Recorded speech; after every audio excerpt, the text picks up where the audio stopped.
Bonjour à tous, merci de m'écouter aujourd'hui. Je suis ici pour partager avec vous l'histoire de ma vie, une expérience qui m'a marquée, et j'espère que vous pourrez m'aider avec vos conseils. Je vais aller droit au but et tout vous raconter, sans cacher quoi que ce soit. Je suis une femme Yoruba, et j'ai épousé un homme Yoruba.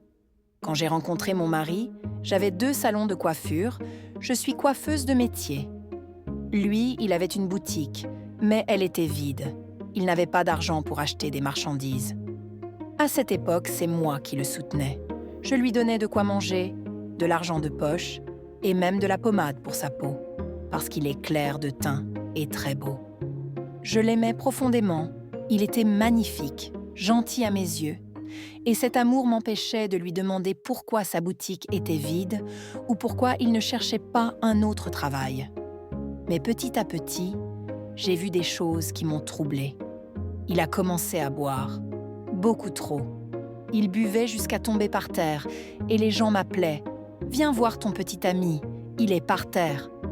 À ce moment-là, il ne m'avait pas encore épousée. On sortait juste ensemble. Un jour, je suis allée chez lui, je l'ai assis et je lui ai demandé « Pourquoi fais-tu ça? Qu'est-ce qui se passe ?» C'est là qu'il m'a raconté son histoire. Il m'a dit qu'avant, il était businessman, qu'il vendait du poulet et du poisson congelé. Il livrait au restaurant et même la télévision faisait des pubs pour lui. Mais tout s'est effondré. Il n'a pas voulu me dire pourquoi exactement. Il a juste dit qu'il n'avait plus d'argent pour acheter des marchandises. J'ai décidé de rester à ses côtés malgré tout. J'ai utilisé toutes mes forces pour l'aider, mais il devait beaucoup d'argent à beaucoup de gens. On ne pouvait pas tout rembourser. On a vendu tout ce qu'on avait dans la maison. Le tapis, les congélateurs, tout. On donnait ça aux créanciers parce qu'on n'avait pas de cash. Pendant ce temps, je suis tombée enceinte, mais il ne m'avait pas encore épousée.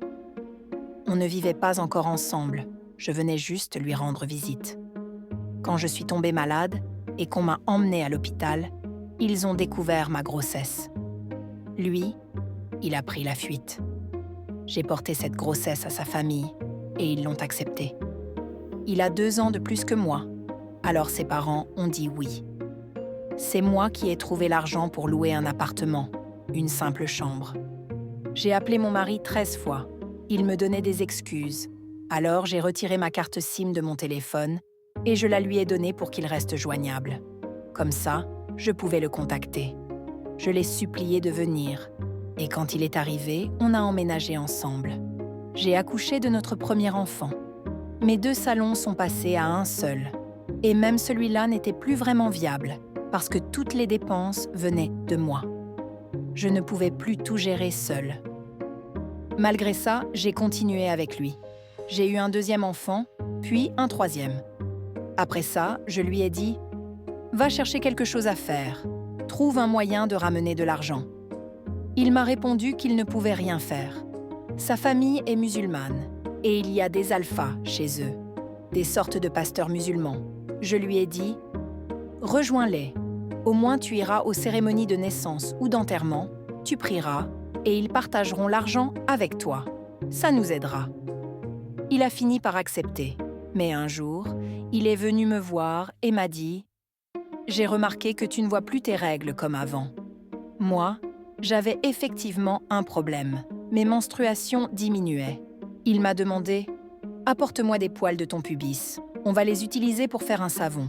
Tu te laveras avec et ça fera revenir les clients dans ton commerce. » J'ai accepté, je lui ai donné les poils et c'est lui qui les a rasés pour moi.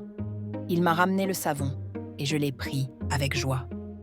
Mais quand j'ai commencé à l'utiliser, quelque chose d'étrange s'est produit.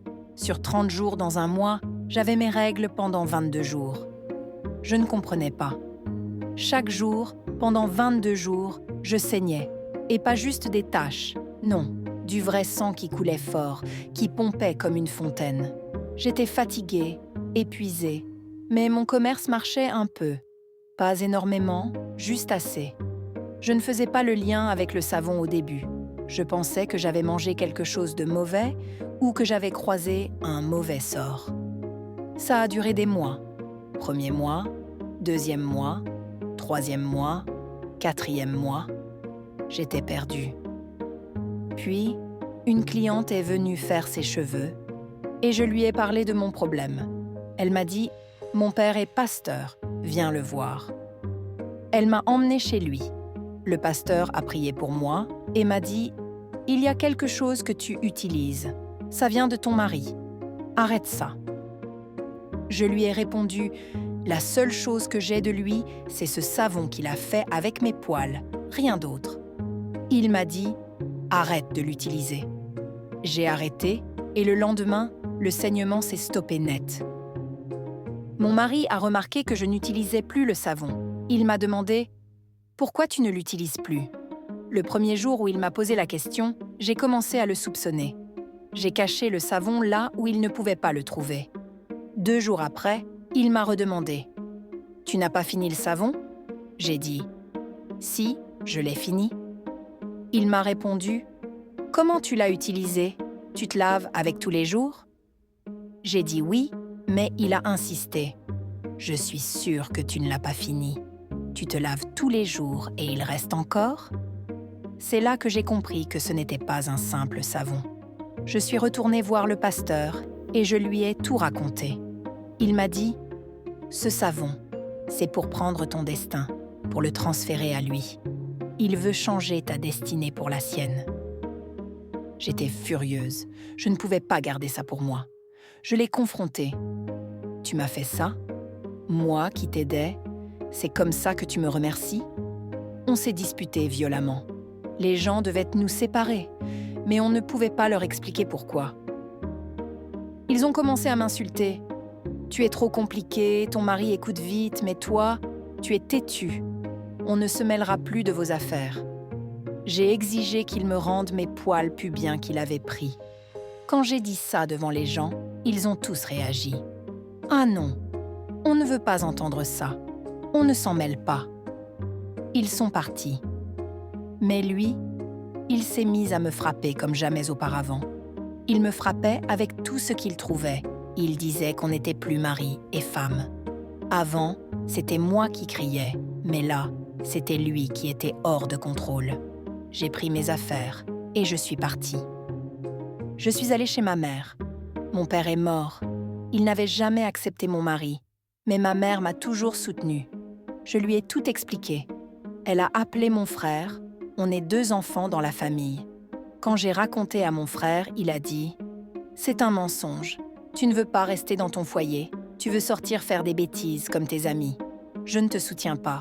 Retourne chez lui. » Ma mère et lui m'ont dit que j'inventais, que je devais y retourner. Ils ont appelé mon mari pour le prévenir et il a répondu « Elle ment. Pourquoi je ferais ça à la mère de mes enfants ?» J'ai décidé de retourner chez lui. Je lui ai demandé « Est-ce que je mens ?» Il m'a dit « Oui, tu mens. Le savon, c'était pour que ton commerce marche.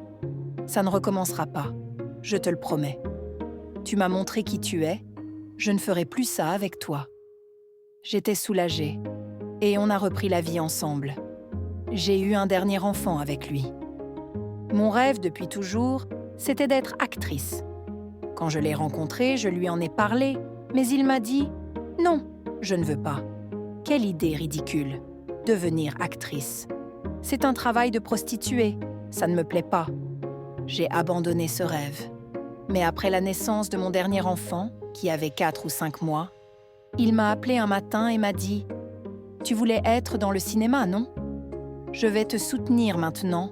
Je ferai tout pour que tu deviennes une star dans l'industrie du film. » J'étais tellement heureuse, je l'ai remercié, je l'ai embrassé.